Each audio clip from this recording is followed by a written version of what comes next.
जेके media देखने वाले सभी दर्शकों को एक बार फिर से बहुत बहुत स्वागत है।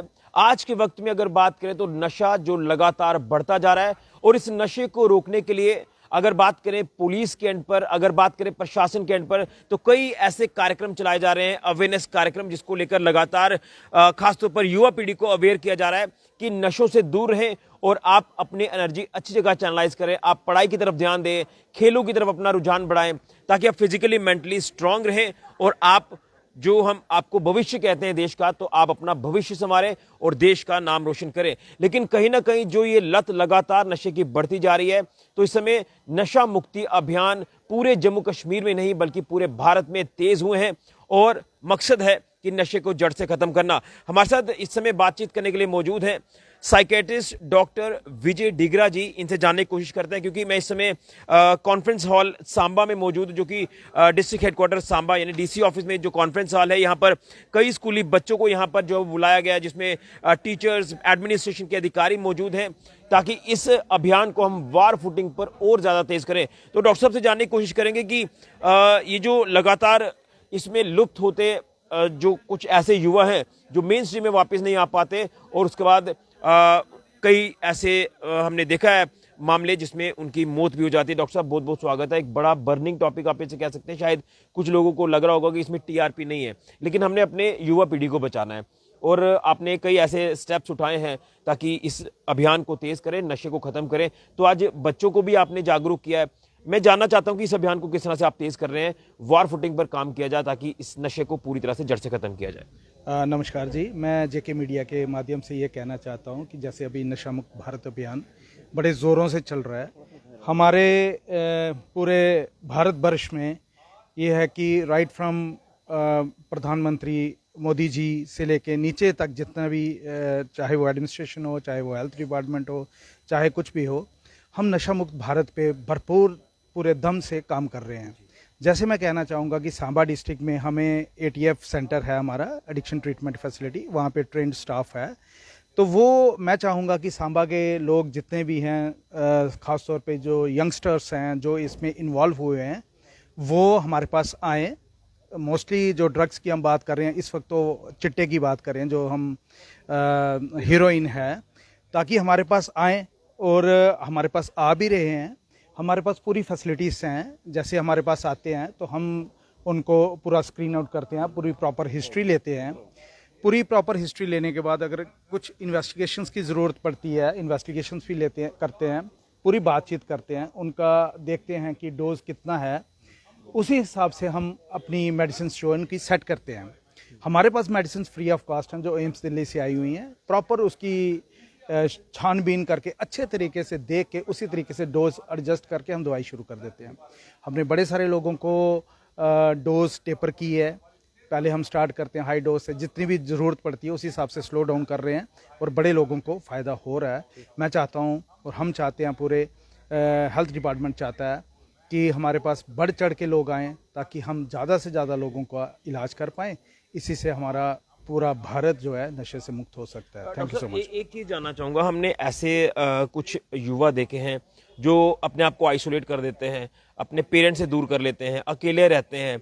उनके ऊपर शक ज्यादा हो जाता है कि शायद कोई ऐसी एक्टिविटी ना कर रहे हो जिसके चलते ये मेन स्ट्रीम से भटक कर कहीं गलत दिशा में ना चले जाए। जब ऐसे केसेस आपके सामने आते हैं तो उसमें आप किस तरह से आप चैलेंज लेकर काम करते हैं ताकि उनको भी कोई तकलीफ ना हो और उनका इलाज भी बेहतर तरीके से चले? तो मैं जान सकता हूँ कि इस समय स्टेटस क्या है पूरे डिस्ट्रिक्ट सांबा की अगर बात करें? देखो, आपने ये बहुत अच्छी बात की है कि जो पेरेंट्स हैं वो बिल्कुल ध्यान रखें कि जैसे हमारे बच्चों की एक्टिविटीज़ में कोई अंतर तो नहीं आ रहा। जैसे शाम को वो आते हैं हमारे पास, घर में आते हैं बच्चे, तो वो रूटीन में टाइम पे ही आ रहे हैं, पढ़ाई करके घर में प्रॉपर टाइम पे आ रहे हैं, खाना आपके साथ खा रहे हैं। अगर आप उनकी एक्टिविटीज़ में कुछ भी चेंज नज़र आता है तो उन पर ध्यान रखिए। अगर आपको कहीं पता चलता है कि ये किसी नशे में पड़ गया है तो हमारे पास आइए, हम उसका पूरा प्रॉपर स्क्रीन करेंगे। जैसे मैंने पहले भी बताया, पूरा स्क्रीन आउट करेंगे, प्रॉपर मेडिकेशंस होंगी। जितनी जल्दी हमारे पास पहुंचेगा उतनी जल्दी हम उसका इलाज कर पाएंगे और हम सक्षम हैं पूरे इस चीज़ को ठीक करने के लिए। हमारे पास काउंसलर्स हैं, हम काउंसलिंग करवाएंगे उनकी, और उनके पेरेंट्स को भी इन्वॉल्व करते हैं। थोड़ा सा ये प्रोसेस जो है कि जैसे आधार कार्ड वगैरह हम लेते हैं, उनको पूरा स्क्रीन आउट करते हैं, पेरेंट्स से बात करते हैं, आइसोलेशन में बात होती है उनसे। ऐसा नहीं है कि हम उनकी सीक्रेसी लूज़ करते हैं, सीक्रेसी प्रॉपर तरीके से मेंटेन रहती है। हम भी चाहते हैं कि उनको फील ना हो कि वो ऐसे नशे में आ गए हैं। हम चाहते हैं कि वो सोसाइटी में एक अच्छे सिटीज़न की तरह रहें और अपनी फैमिली को देखें, अपने परिवार को अच्छी तरह देखें और अपना कामकाज भी करें और फाइनेंस को भी ध्यान में रखें। जी डॉक्टर साहब, लेकिन मैं चैलेंज जानना चाहता हूँ। आपके लिए एक बड़ा चैलेंज कई बार बन जाता है इसे कंट्रोल करवाना। बड़ी सारी चीज़ें आपको भी जहन में रखनी पड़ती है, तो मैं जान सकता हूँ कि क्या कुछ चैलेंज रहते हैं उस समय इलाज के वक्त में? नहीं, चैलेंज में ये है कि थोड़ा सा ध्यान पेरेंट्स को भी रखना पड़ेगा, हमें भी रखना पड़ेगा, पूरी सोसाइटी को भी रखना पड़ेगा। इनको इग्नोर ना किया जाए, इनको प्यार से ही बात की जाए और इनको प्रोवोक किया जाए कि यार जाइए आप वहाँ पे इलाज करवाइए। और जैसे हमारे पास आते हैं, हम भी उनसे बड़े अच्छे तरीके से, हमें पता है ये भटक गए हैं अपने रास्ते से, हम चाहते हैं कि वो प्रॉपर तरीके से हमारे पास आएँ। और हमारे लिए चैलेंज ये होता है कि बार बार उनको समझाना पड़ता है। हम समझाते हैं उनको अच्छे तरीके से, काउंसलिंग भी करते हैं उनसे। देखो, अगर हम गुस्से से बात करेंगे या कोई स्ट्रेसर घर में होगा, या घर में अगर वो लड़ाई झगड़ा होगा, तो वो दोबारा उसी तरफ चले जाएंगे।